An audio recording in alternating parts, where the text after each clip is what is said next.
Assalamualaikum warahmatullahi wabarakatuh. Izin Bapak Ibu, apakah suara saya terdengar? Tes. Jelas, Mas. Siap, jelas. Terima kasih Dengar. Bapak. Ya, siap. Assalamualaikum warahmatullahi wabarakatuh. Salam, Om Swastiastu, Namo Buddhaya, salam kebajikan, Rahayu. Yang kami hormati, Kepala Bagian Tata Naskah dan Karsipan dan Tata Usaha, Ibu Lucy Komalasari, SSIT MAP. Yang kami hormati juga Ibu Endah Soekarni Wuryaningrum, SOS MTRAP, selaku Kepala Subbagian Tata Naskah dan Tata Usaha. Lalu ada Ibu Wahyuning Tias Kusmadewi, SSI, selaku Kepala Subbagian Karsipan, dan Bagusti Minal Janati, SH, selaku narasumber kita pada pagi hari ini. Serta yang saya banggakan Bapak Ibu yang sudah bersedia hadir dan meluangkan waktunya di ruang virtual ini.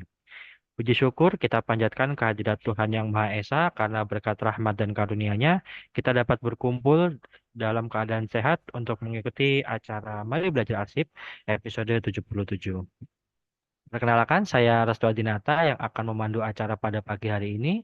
Dan sebelum kita memulai rangkaian kegiatan pada hari ini, alangkah baiknya kita berdoa agar rangkaian acara dapat berjalan dengan lancar dan dapat diberikan keberkahan. Berdoa menurut agama dan kepercayaan masing-masing, berdoa dipersilakan.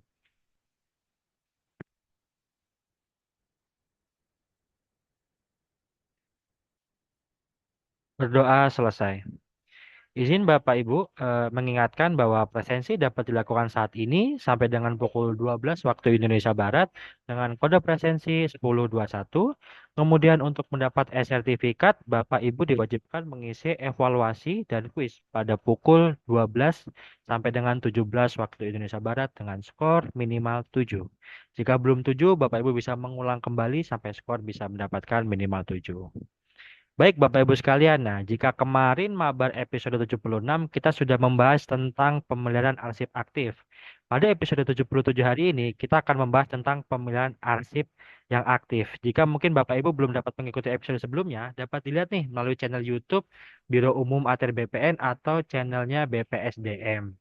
Nah, untuk itu telah hadir di antara kita nih Bapak Ibu narasumber yang sangat luar biasa yaitu Mbak Gusni. Izin apakah sudah bergabung? Izin Mas Restu, saya sudah bergabung. Siap, terima kasih Mbak Gusni. Apakah sudah siap nih Mbak untuk materi hari ini? Insya Allah sudah Mas Siap. Restu. Baik, Bapak Ibu tidak perlu berlama-lama lagi. Mari kita simak dengan seksama. Untuk waktu dan tempat oleh Mbak Gusni kami persilakan. Terima kasih Mas Restu, eh, serta Bapak dan Ibu sekalian atas waktu dan kesempatannya. Saya izin untuk langsung sharing aja ya Bapak Ibu ya, terkait dengan materi Mabar episode ke-77 hari ini.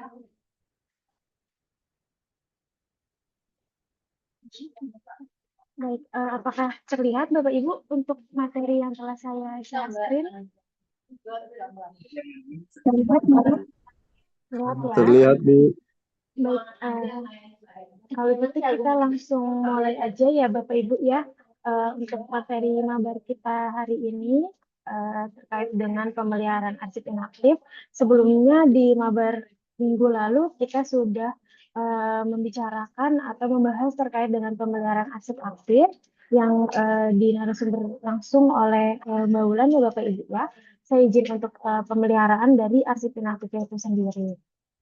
Nah, kalau pengelolaan arsip ini berdasarkan Permen ATR Kepala BPN nomor 2 tahun 2026 tentang penyelenggaraan kearsipan di lingkungan Kementerian ATR BPN terdapat 4 ya Bapak Ibu ya. Dimulai dari penciptaan arsip, lalu penggunaan arsip, pemeliharaan arsip, dan penyusutan arsip. Nah, hari ini kita akan membahas terkait dengan pemeliharaan arsipnya.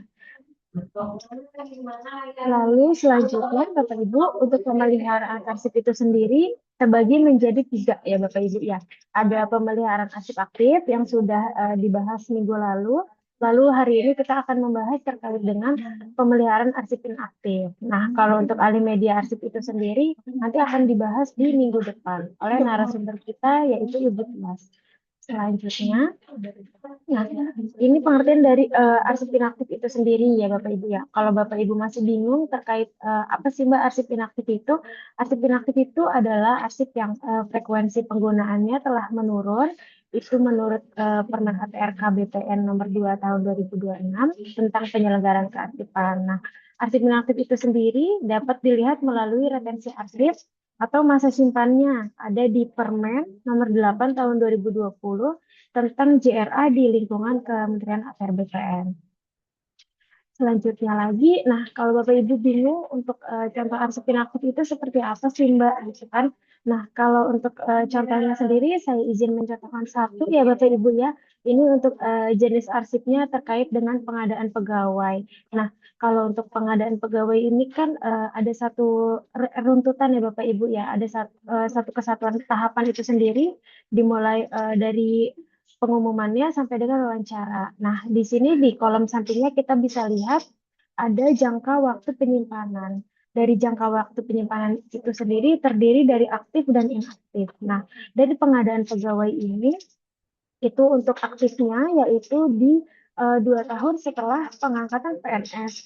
Lalu retensi inaktifnya dia baru akan memasuki pada 3 tahun setelahnya. Jadi kalau misalkan pengadaan pegawainya itu di tahun 2026 ya Bapak Ibu ya. Lalu pengangkatan PNS-nya itu berarti kan biasanya di tahun 2027 ya Bapak Ibu.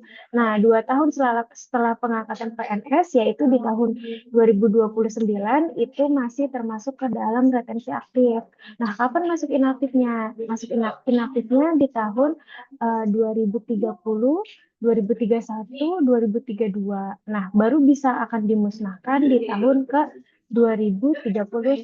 Seperti itu cara perhitungannya ya Bapak dan Ibu. Lalu selanjutnya, untuk pemeliharaan arsip inaktif ini, di sini kita bisa lihat ada tanggung jawabnya ya Bapak Ibu ya. Jadi untuk pemeliharaan arsip inaktif itu, tanggung jawabnya yang pertama ada di UK1 pusat, ya, itu di kami ya Bapak Ibu, selaku di Biro Umum dan Layanan Pengadaan. Lalu yang kedua ada di UK2 pusat, itu teman-teman pusat itu ada di Setditjen dan Setitjen. Yang ketiga itu ada di UK2 Kanwil. Nah, kalau di Kanwil ini ada di bagian tata usaha.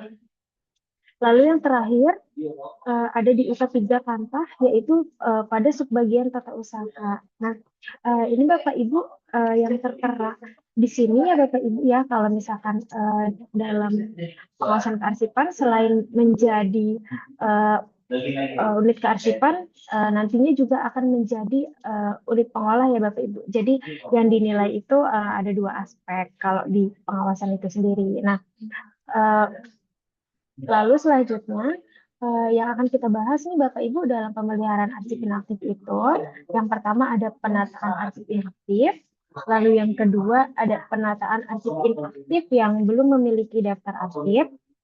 Nah, yang ketiga ada penyimpanan arsip inaktif. Kita lanjut ke poin pertama yaitu penataan arsip inaktif itu sendiri. Nah,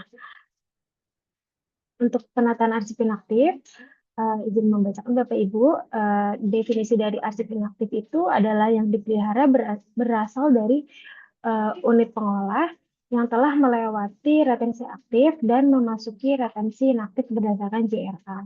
Lalu selanjutnya arsip yang telah diberkaskan sesuai dengan klasifikasi arsip, kemudian dilakukan penataan dan penyimpanan arsip inaktif berdasarkan asas asal-usul dan asas aturan asli itu sendiri. Apa sih yang dimaksud dengan asas asal-usul? Nah, asas ini asas yang dilakukan untuk menjaga arsipnya itu tetap terkelola dalam satu kesatuan pencipta arsip atau provenance. Tidak dicampur dengan arsip yang berasal dari pencipta arsip lain, sehingga arsip dapat melekat pada konteks penciptaannya. Jadi kalau asal usul ini ya Bapak Ibu ya, karena untuk arsip inaktif itu karena memang tanggung jawabnya ada di unit kearsipan. Jadi untuk satker-satker yang tadi termasuk ke dalam unit kearsipan, ketika ada pemindahan arsip dari unit pengolah, maka kita tidak boleh merubahnya ya Bapak Ibu ya, karena sesuai dengan asal usul ini sendiri, jadi arsipnya itu melekat pada konteks penciptaannya gitu. Nah, selanjutnya untuk asas aturan asli itu sendiri penjelasannya adalah asas yang dilakukan untuk menjaga arsip tetap ditata sesuai dengan peraturan aslinya atau original order dan sesuai dengan pengaturan ketika arsip masih digunakan untuk pelaksanaan kegiatan pencipta arsip. Nah, ini juga ya Bapak Ibu ya. Jadi arsip yang telah dipindahkan dari teman-teman UP itu memang tidak bisa kita ubah ya Bapak Ibu. Jadi memang kita mengelolanya atau mengolah kembalinya itu sesuai dengan apa yang telah dipindahkan dari teman-teman di pengelolaan itu. Selanjutnya, ini Bapak Ibu untuk penataan arsip inaktif itu sendiri ada pengaturan fisik arsip ya Bapak Ibu ya. Kalau pengaturan fisik arsip itu terdiri dari penataan arsip di dalam box, lalu penomoran box dan pelabelan. Yang terakhir ada pengaturan penempatan box arsip. Nah,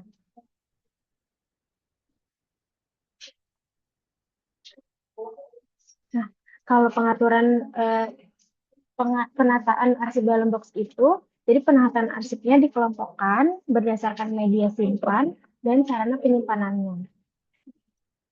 Lalu arsip yang ditempatkan dalam box itu tetap mempertahankan penataan arsip ketika masih aktif gitu. Itu yang seperti tadi kita bahas ya Bapak Ibu ya sesuai dengan asal usul dan asas aturan aslinya gitu. Serta menempatkan lembar tunjuk silang apabila memang nantinya ketika prakteknya diperlukan ya Bapak Ibu ya.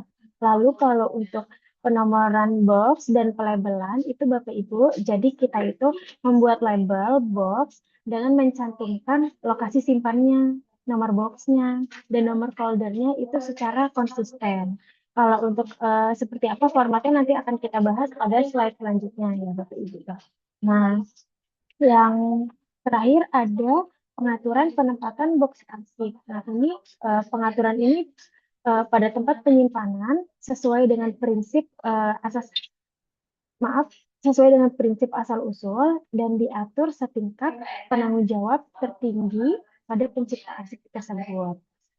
Selanjutnya, yang nomor dua untuk pengolahan informasi arsip ya Bapak Ibu. Nah, pengolahan informasi arsip ini uh, nantinya akan menghasilkan daftar informasi tematik yang paling sedikit itu nanti akan memuat judul, terus nanti ada penciptaan arsip juga, uraian hasil pengolahan, lalu yang terakhir ada kurun waktu. Nah, pengolahan informasi arsip itu sendiri dilakukan menyediakan bahan layanan, informasi publik, dan kepentingan internal lembaga dengan cara mengidentifikasi dan menghubungkan keterkaitan arsip dalam satu keutuhan informasi berdasarkan arsip yang dikelola pada unit kearsipan gitu. Nah, untuk seperti apa format dari daftar informasi tematik itu nanti akan kita bahas di slide selanjutnya juga.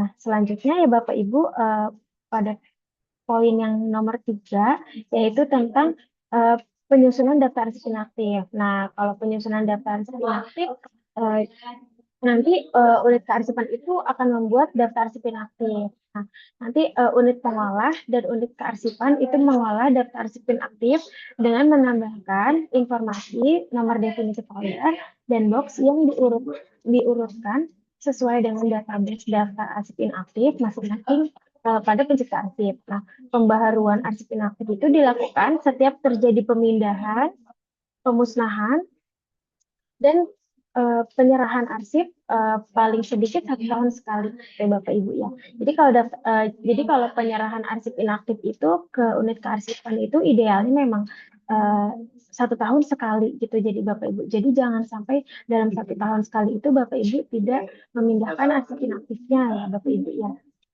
Nah, terus kalau daftar arsip aktif itu sendiri digunakan ya Bapak Ibu sebagai sarana penemuan kembali arsip dan sarana pengendalian arsip inaktif. Terus kalau penyusunannya nih Bapak Ibu, apa aja sih yang harus memuat informasi di dalamnya? Itu yang pertama harus ada pencipta arsip, yang keduanya harus ada unit pengolah, harus ada nama pimpinan unit kearsipan, terus jabatan dari pimpinan unit kearsipan, harus ada nomor arsipnya, kode klasifikasi, uraian informasi arsip atau berkas, kurun waktu berkas, atau tanggal item arsip. Lalu selanjutnya harus ada jumlah ya Bapak Ibu, terus tingkat perkembangan, lokasi simpan atau ruang penyimpanan rak, nomor box definitif, atau juga bisa nomor foldernya.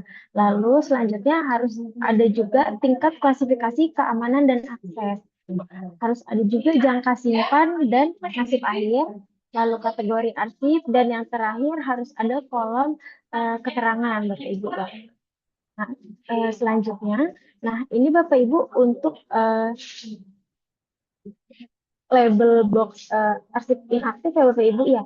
Tadi ya pemberian nomor box dilakukan sesuai urutan nomor dengan format sebagai berikut. Jadi formatnya itu harus ada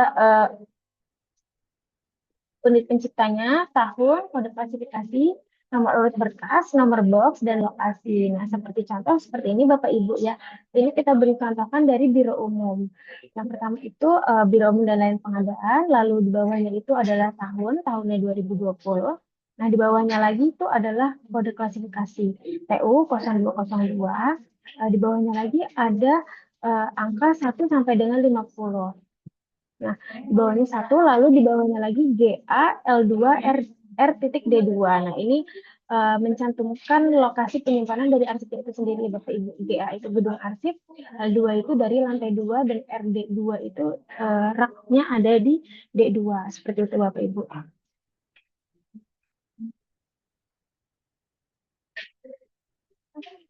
Nah, selanjutnya ini untuk format dari daftar informasi tematik disusun dengan format sebagai berikut. Nah, kita bisa lihat ya Bapak Ibu ya. Jadi dari daftar informasi tematik ini harus memuat 5 kolom.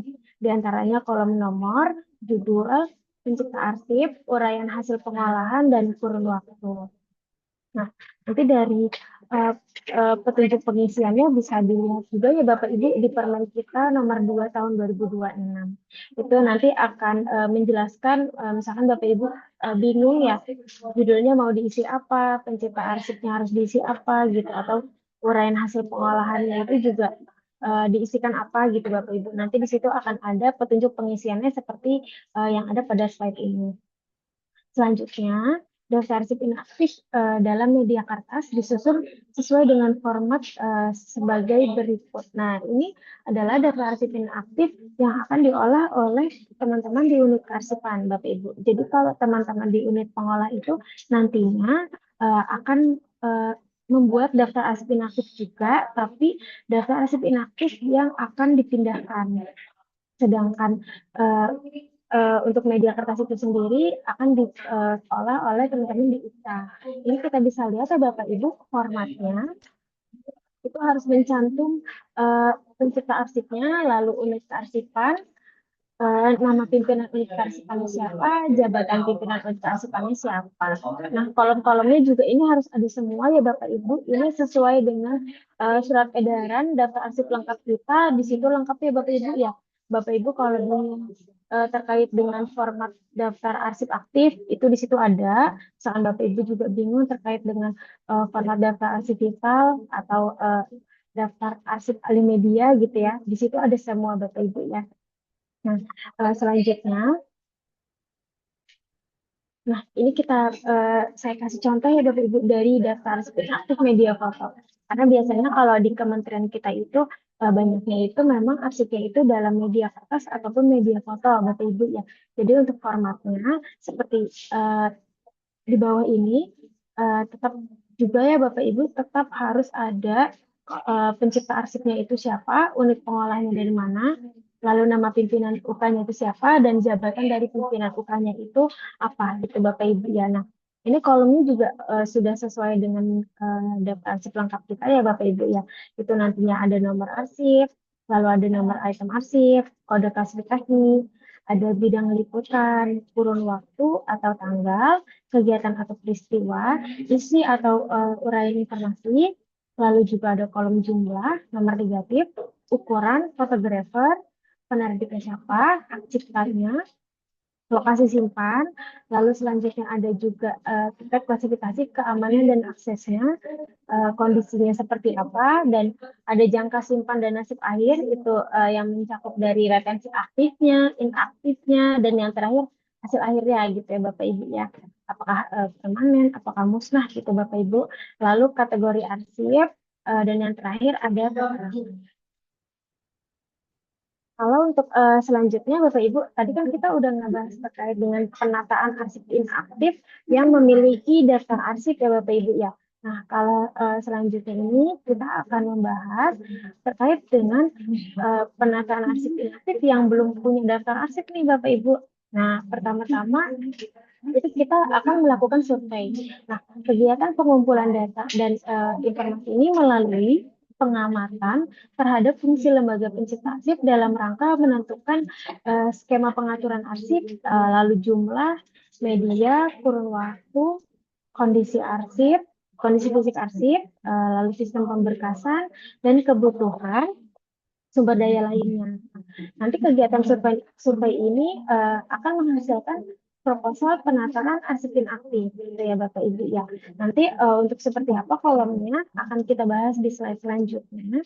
Lalu yang kedua, ada pembuatan daftar ikhtisar arsip. Jadi pertama-tama itu Bapak Ibu perlu survei dulu nih Bapak Ibu, survei dari arsip-arsip yang belum punya daftar arsip. Nanti ketika dipindahkan oleh teman-teman di unit pengelola, itu kondisinya memang eh, belum ada daftar arsipnya gitu ya Bapak Ibu ya. Maka ini yang dilakukan pertama kita survei dulu. Kita lihat dulu arsipnya itu seperti apa ya Bapak Ibu ya.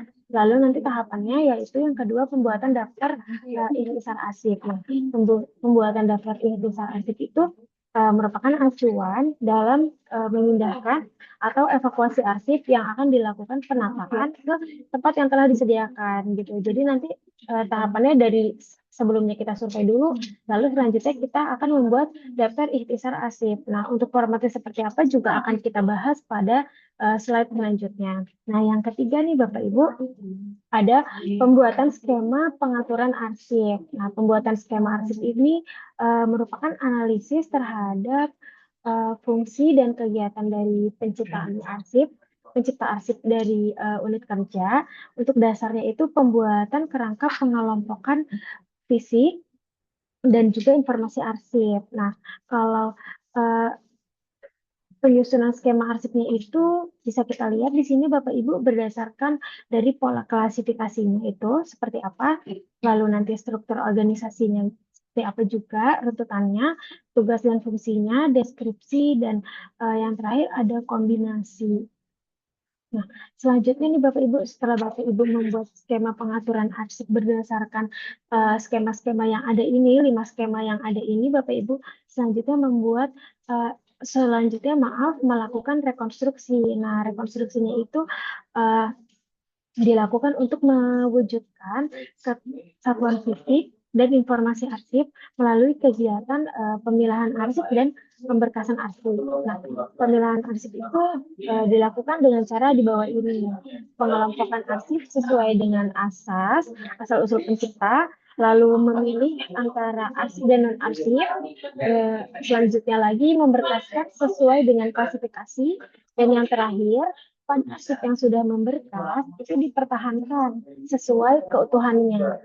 Tapi itu tidak berlaku untuk arsip korespondensi yang tercampur di dalam satu opnar ya Bapak Ibu. Jadi Bapak Ibu perlu merincikan atau mendetailkan satu-satu lagi gitu. Kalau misalkan memang arsipnya itu belum memberkas. Nah, selanjutnya setelah kita lakukan rekonstruksi, ini kita juga ada pendeskripsian gitu. Pendeskripsiannya itu merupakan kegiatan perekaman isi informasi yang ada pada setiap item atau berkas. Jadi pendeskripsian ini harus memuat informasinya itu antara lain ada unit pencipta arsip, lalu ada bentuk redaksi, isi informasi, kurun waktu atau periode, tingkat keaslian, perkembangan, jumlah atau volume, keterangan khusus, ukuran, nomor sementara, dan yang terakhir ada nomor definitif. Untuk kartu deskripsi arsipnya juga formatnya seperti apa nanti akan kita bahas di slide selanjutnya ya Bapak Ibu ya. Nah, Setelah itu, apalagi nih Mbak yang dilakukan setelah kita melakukan pendeskripsian? Nah, ini kita lakukan manuver. Manuver itu eh, berupa pengolahan data dan fisik arsip. Jadi manuver itu seperti ini pembahasannya ya Bapak Ibu ya. Bahasanya itu seperti kita mencocokkan apa yang telah kita buat tadi di awal pada daftar intisar arsip itu dengan arsip yang sudah ada di box gitu. Jadi urutannya itu harus kita sesuaikan sesuai dengan apa pengolahan data yang telah kita buat sebelumnya. Nah, itu yang dikatakan dengan manuver ya Bapak Ibu ya. Lalu selanjutnya lagi setelah dilakukan manuver, kita akan melakukan penataan arsip dan box gitu. Jadi memang ketika arsip itu ditata dan dimasukkan ke dalam box, itu kita belum punya daftar arsip inaktifnya ya Bapak Ibu ya. Karena memang pembuatan daftar arsip inaktif itu sesuai dengan Perka Andri itu ada di akhir Bapak Ibu. Jadi kita melakukan semua tahapan ini dulu, semuanya harus berurut sampai akhirnya kita akan membuat daftar arsip inaktifnya gitu. Nah, kalau penataan arsip dan box, Bapak Ibu juga pasti sudah paham ya Bapak Ibu ya. Jadi arsip itu dimasukkan ke dalam folder, diberi kode masalah atau subjek arsip dan nomor urut sesuai nomor definitifnya. Lalu menyusun arsip ke dalam box secara kronologis, dimulai dari nomor terkecil itu ada di susunan paling belakang. Nah, jadi yang paling depan itu yang paling nomor paling besar ya Bapak Ibu ya. Lalu membuat label pada box, berisi nomor boxnya, nomor foldernya, serta lokasi simpannya itu ada di mana. Nah, kalau misalkan jumlah arsipnya nanti dalam satu berkas itu sangat banyak, itu arsipnya bisa disimpan lebih dari satu folder ya Bapak Ibu. Jadi memang kondisional disesuaikan kembali dengan uh, arsip yang ada di satuan unit kerja Bapak Ibu masing-masing. Nah, terakhirnya ini baru kita akan membuat daftar arsip inaktif. Nah, membuat daftar arsip inaktif ini berdasarkan deskripsi arsip yang disusun secara kronologis per kelompok berkas. Jadi, daftar arsip inaktif yang akan dipindahkan itu harus memuat informasi pencipta arsip, unit pengolah, nomor, kode uraian informasi arsip, lalu kurun waktu, jumlah, media, dan keterangan.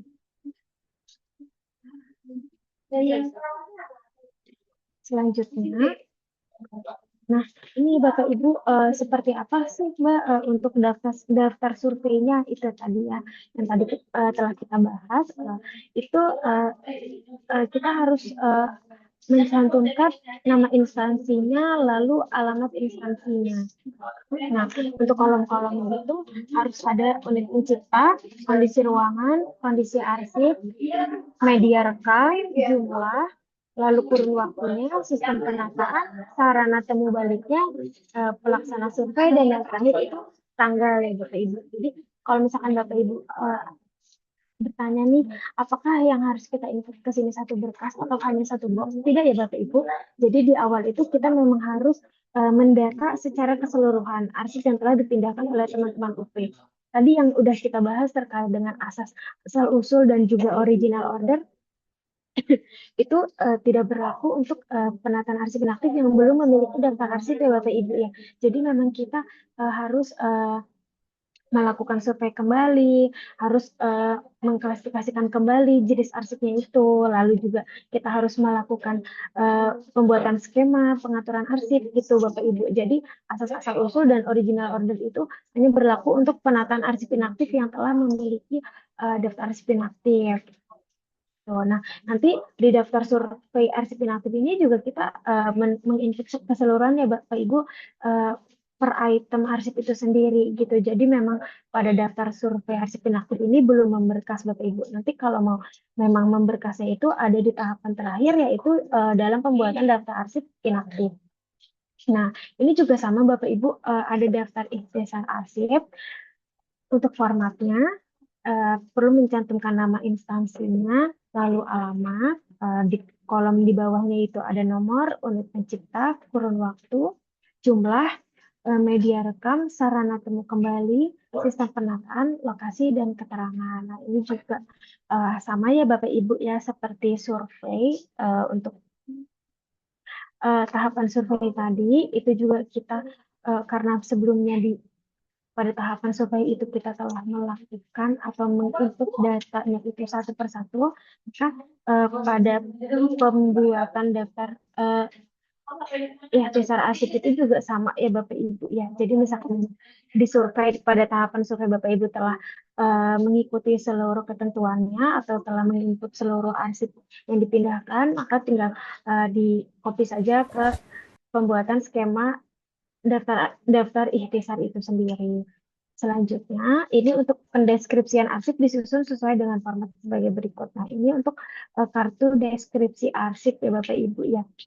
Nanti kalau misalkan sudah dilakukan survei, sudah membuat daftar ikhtisar arsip, lalu sudah menentukan skema pengaturan arsipnya seperti apa, itu kan nanti kita akan merekonstruksi ya Bapak Ibu. Rekonstruksi di sini kita akan eh, menata kembali atau memberkaskan arsipnya itu yang tadinya sebelumnya kita input per lembar atau per item gitu ya Bapak Ibu. Nanti di rekonstruksi itu kita akan menjadikan arsip inaktif itu memberkas gitu. Misalkan kalau untuk contohnya ya Bapak Ibu untuk masalah seperti eh, kegiatan Hantaru gitu ya, itu nanti kita akan berkaskan gitu. Misalkan kalau di dalam pembuatan daftar ikhtisar arsip nomor satu terkait dengan kegiatan Hantaru. Lalu nanti di nomor 20 ada lagi kegiatan Hantaru. Nah, nanti itu akan kita berkaskan ya Bapak Ibu. Tapi juga kita perlu mencocokkan kembali tahun dari kegiatan Hantaru itu ada di tahun berapa gitu Bapak Ibu. Jadi nanti setelah uh, selesainya rekonstruksi baru kita lakukan pendeskripsian itu. Nah, selanjutnya Selanjutnya ada di tahapan terakhir ya Bapak Ibu ya dari pemeliharaan arsip inaktif itu berupa penyimpanan arsip inaktif. Nah, dalam penyimpanan arsip inaktif ini, box arsipnya itu ditata dan disimpan ke dalam lemari atau rak penyimpanan arsip dengan material besi secara berurut berdasarkan nomor box dan disusun vertikal lateral atau vertikal berderet ke samping seperti itu Bapak Ibu. Nah, dalam hal ini arsip disusun dengan tegak, lurus ke atas vertikal, eh, bukan menumpuk dan dalam posisi yang berdiri ya Bapak Ibu. Jadi berderet ke samping dimulai dari rak paling atas kiri menuju ke kanan gitu. Lalu nanti dari kanan itu ke bawah gitu.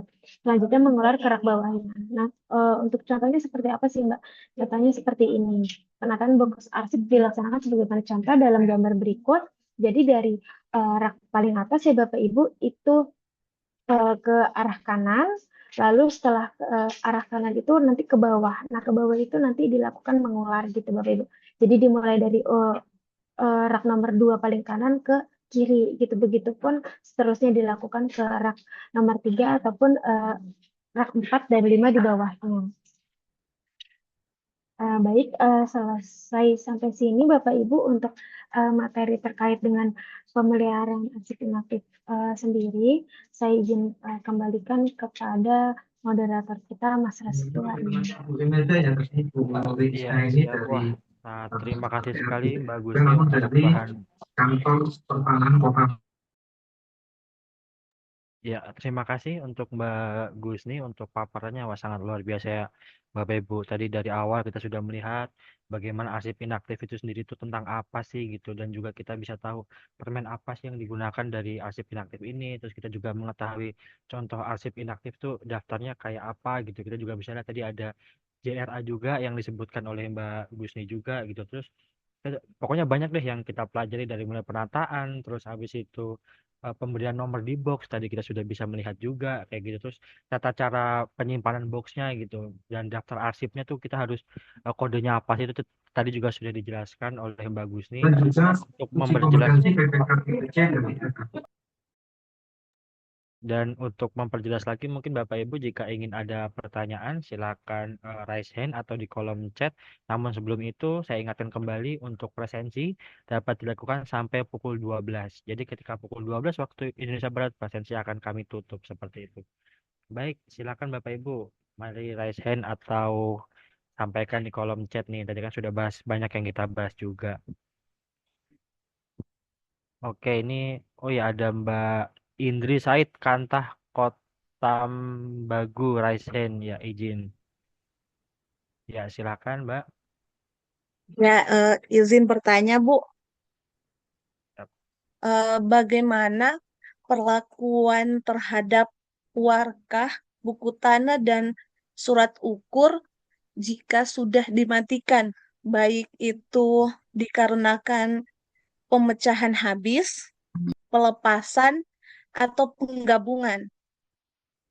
Yang kedua, itu ada dalam jadwal retensi arsip, warkah yang warkah yang berketerangan musnah itu jenis arsipnya warkah pencatatan dan informasi pertanahan.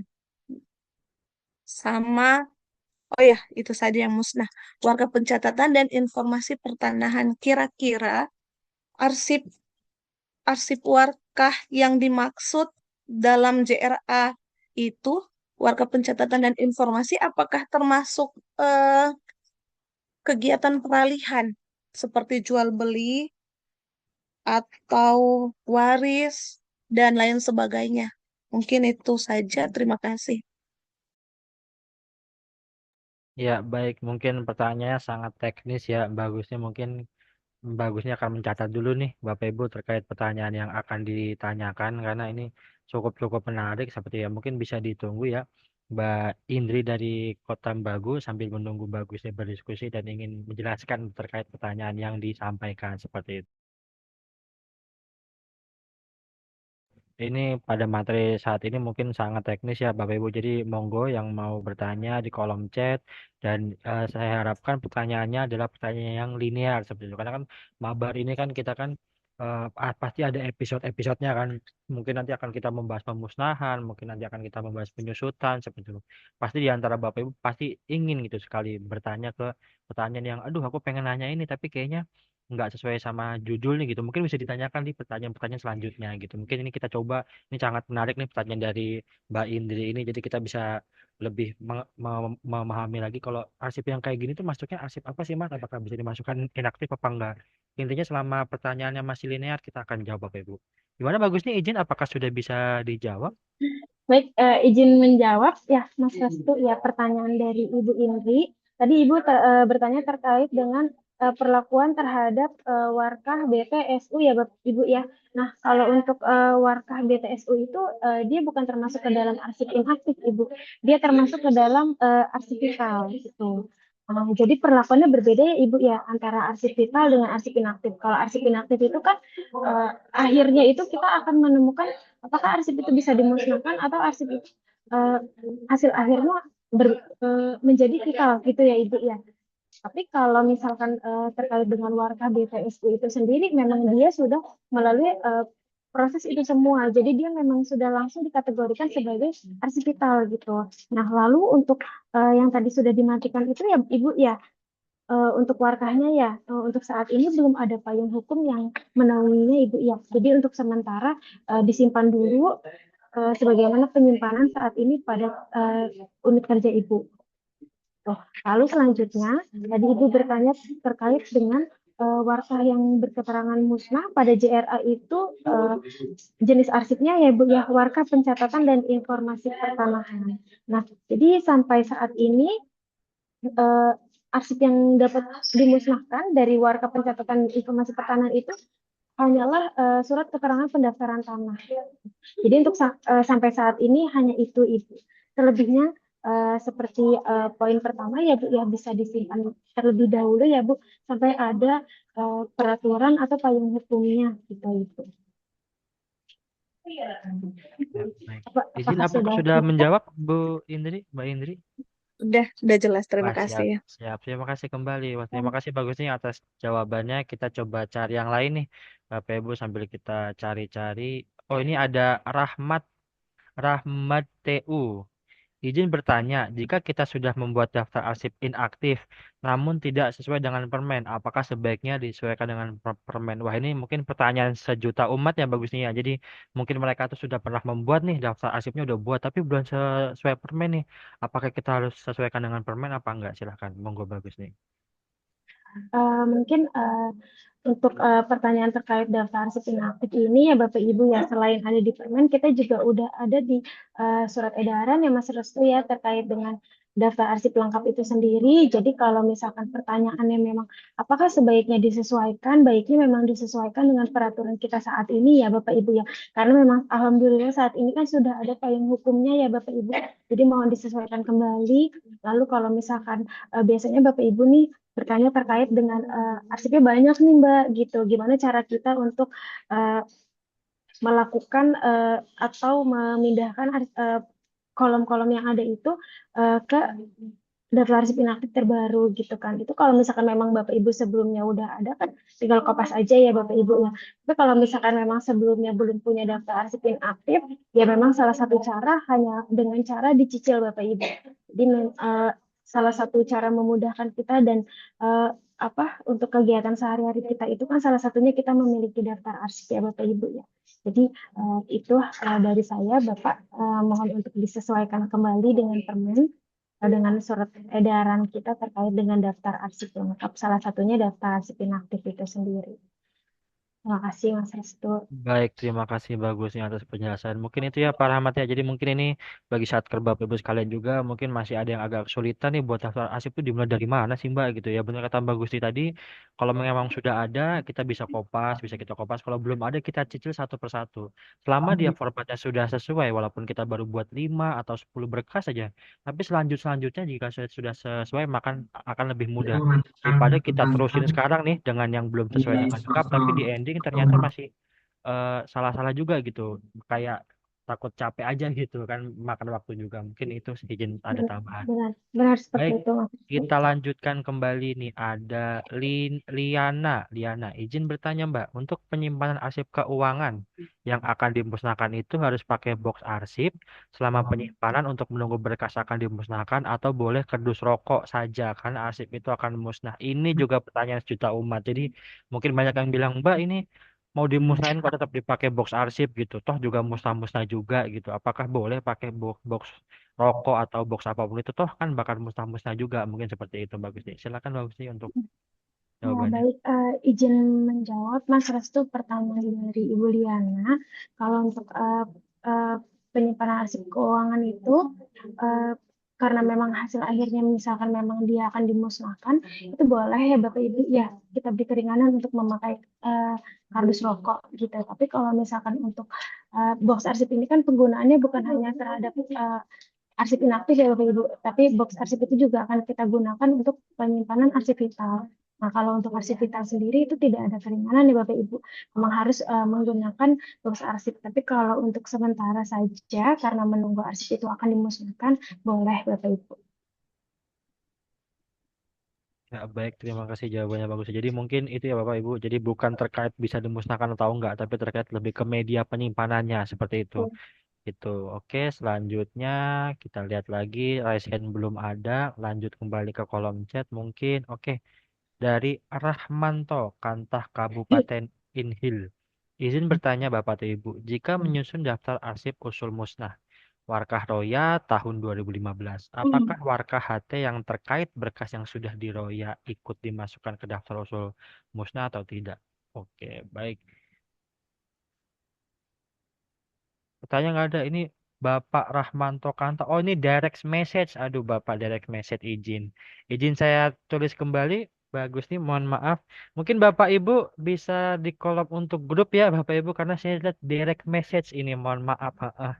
Iya, saya izin kopas kembali pertanyaannya agar bisa dilihat dengan teman-teman seksama. Izin. Ya, itu bagus nih. Jadi ada daftar arsip usul musnah nih, Roya tahun 2015. Nah, warkah HT terkait berkasnya itu ikut dimasukkan ke daum daftar arsip usul musnah atau tidak, seperti itu. Izin bagus nih. Ya. Baik, Mas Restu izin menjawab pertanyaan dari Pak Rahmat ya tadi Mas Restu ya. Nah, kalau Rahmanto ya maaf. Kalau untuk penyusunan daftar arsip usul musnah itu terkait dengan warkah dan hak tanggungan ya, Bapak Ibu ya. Itu warkah HT-nya itu dimasukin ke daftar arsip usul musnah atau enggak? Pertanyaan. Jawabannya iya Bapak Ibu dimasukkan ya Bapak Ibu ya. Jadi dia memang memberkas menjadi satu kesatuan dari warkah warkah dan hak tanggungan ya Mas Restu ya, jenis arsipnya. Ya, jadi jawabannya dilampirkan juga ya Bapak Ibu ya dalam membuat daftar arsip usul musnah itu. Biasanya teman-teman kantor banyak yang mengajukan terkait dengan arsip roya. Iya, baik. Terima kasih atas penjelasannya, Mbak Gusti. Mungkin Pak Rahmanto bisa terjawab ya, Pak, gitu. Baik, selanjutnya kita scroll-scroll kembali. Oke, ini ada Kantah. Ya, Kantah. Apa nggak tahu. Izin, Mbak, untuk arsip-arsip yang akan dimusnahkan, apakah diharuskan di-scan terlebih dahulu atau tidak? Oh, iya nih. Jadi, walaupun dimusnahkan, harus di-scan dulu nggak bagus nih, gitu. Ya, izin.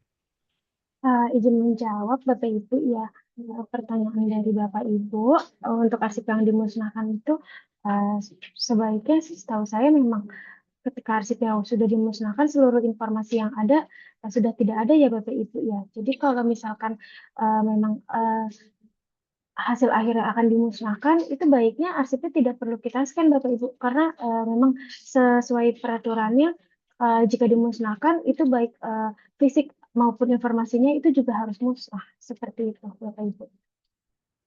Ya, baik, terima kasih bagus sih. Mungkin itu sedikit menyinggung terkait ya arsip vital tadi Bapak Ibu. Jadi yang harus di-scan adalah arsip yang berketerangan permanen. Seperti arsip vital itu kan permanen. Kalau kita scan, kalaupun hilang itu kita ada backupnya.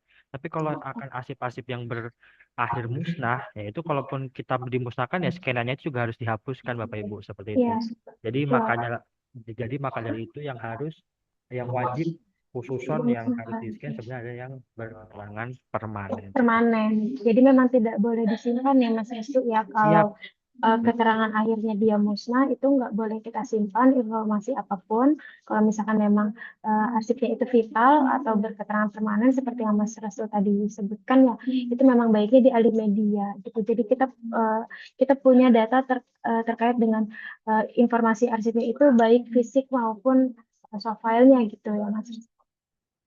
Ya, betul sekali Bapak Ibu. Semoga menjawab ya Bapak Ibu terkait ini boleh di-scan apa enggak. Karena kan mungkin di kata-kata tuh banyak nih. Aduh, ini di-scan apa enggak ya? Aduh, di-scan aja deh gitu. Padahal kan pada akhirnya itu akan dimusnahkan juga gitu. Oke, kita scroll lagi. Izin di raise hand belum ada, di kolom chat belum ada. Ya, izin Bapak Ibu, apakah ada yang ingin bertanya lagi terkait pemusnahan arsip inaktif? Kita tunggu ya Bapak Ibu ya.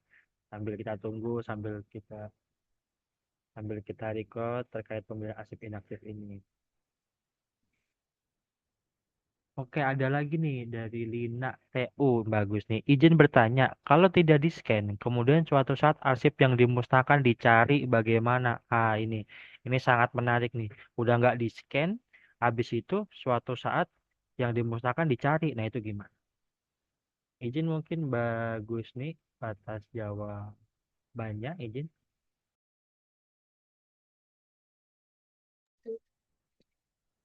Izin menjawab Mas Restu terkait dengan pertanyaan apabila arsip yang akan dimusnahkan itu tidak di-scan, lalu kemudian suatu saat arsipnya akan dicari itu bagaimana? Nah, kalau misalkan kita sudah memusnahkan arsip sesuai dengan prosedur ya Bapak Ibu, otomatis kan nanti akan ada berita acara. Nah, berita acaranya itu yang akan digunakan atau yang akan diberikan kepada misalkan yang mencari adalah APH ya Bapak Ibu. Nah, itu kita akan membuktikannya berdasarkan berita acara bahwa arsip tersebut sudah dimusnahkan dan bahwa arsip tersebut sudah tercantum dalam JRA bahwa berketerangan musnah seperti itu Bapak Ibu. Jadi berita acaranya itu yang akan membuktikan atau yang akan menjadi payung hukum kita ya Bapak Ibu ya. Itu berdasarkan dari pemusnahan yang ada, kita tidak memusnahkan arsip itu secara asal atau tidak berdasarkan dari peraturan seperti itu Ibu. Iya, terima kasih bagusnya atas jawabannya. Jadi itu ya, Bapak Ibu, makanya balik lagi pentingnya kita memiliki daftar arsip. Karena semua yang akan dimusnahkan itu akan berdasar dengan daftar arsip. Ketika ada suatu berkas yang hilang, nah berkas itu kan nanti akan berbicara ini hilang tuh apakah karena dimusnahkan atau karena hilang. Ketika berkas tersebut dimusnahkan dan kemudian hari dicari, maka benar kata bagusnya tadi, kita bisa dengan berita acara tadi gitu. Karena kan sudah disetujui oleh ANRI, sudah sesuai JRA. Jadi secara payung hukum sudah sah untuk dimusnahkan gitu. Jadi tidak akan ada pidana ataupun hukuman dari tidak adanya arsip tersebut, kecuali mungkin karena hilang karena mungkin terselip atau apa, itu kan beda lagi. Karena ini daftar arsip itulah yang akan melindungi kita seperti itu. Jadi kita nggak ada kesalahan ya Mas Restu ya, Betul, karena betul sudah sekali. karena kita sudah mengikuti sesuai dengan SOP yang ada gitu. Betul. Wah, ada lagi izin Bapak Ibu. Oke, mungkin kita sudahi ya untuk materi pada pagi hari ini, tapi jangan khawatir, akan ada mabar-mabar selanjutnya di hari Rabu tentunya, dan juga Bapak Ibu mungkin ada yang ingin ditanyakan, nanti mungkin bisa, kita ada grup region juga ya Bapak Ibu, dari grup region Karsipan. Terima kasih atas Terima kasih atas partisipasinya, izin Bapak Ibu sekalian. Dan tadi saya lihat partisipan sudah mencapai 600 ya, sekarang masih bertahan di 541, sangat luar biasa pada pagi hari ini. Semoga di mabar-mabar selanjutnya akan terus meningkat dan kita akan membawakan materi-materi yang mungkin teknis dan juga Bapak Ibu mungkin masih awam di kesehatan masing-masing seperti itu. Baik, tidak lupa sebelum itu mari kita berfoto dulu kali ya Bapak Ibu. Silakan nyalakan kamera, izin Bapak Ibu.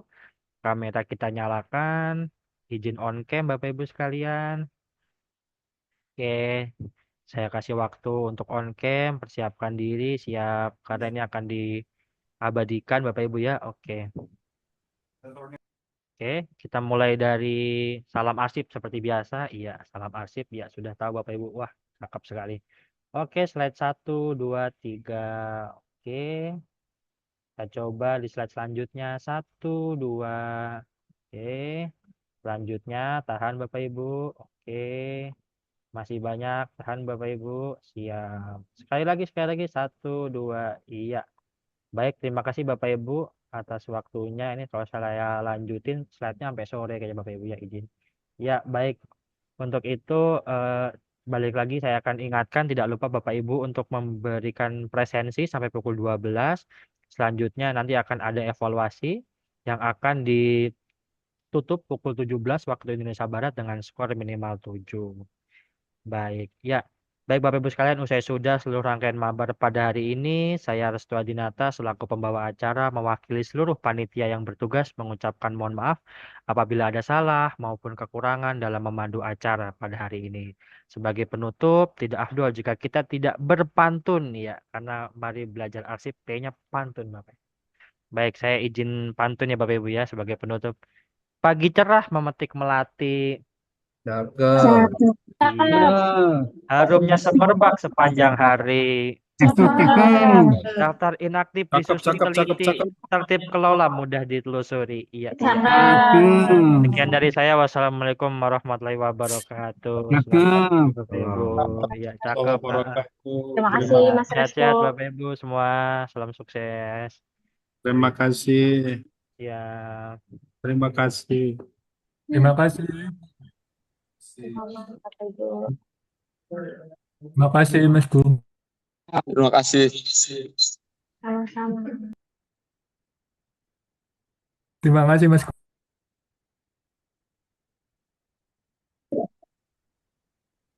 Terima kasih Mas Gum. Terima kasih Musik. Mas Gum. Gung musik. Sami-sami.